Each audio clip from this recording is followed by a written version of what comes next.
ప్రతి మనుష్యుని యొక్క కుడి చెవిలోనూ గంగ యొక్క అంశ ఉంటుంది.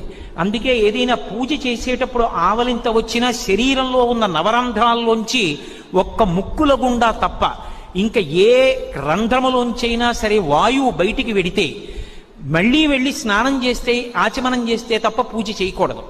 అలా ఎన్ని మాటలు చేస్తాడు? అసలే ఆవలింతలకు అలవాటు పడిన వాడికి పూజ ఎప్పుడు అవుతుంది? అందుకే కుడి చెవి మీద చెయ్యి వేసుకుంటారు. కుడి చెవి మీద చెయ్యి వేస్తే వెంటనే గంగా స్నానం చేసినట్టు, దోషం రాదు.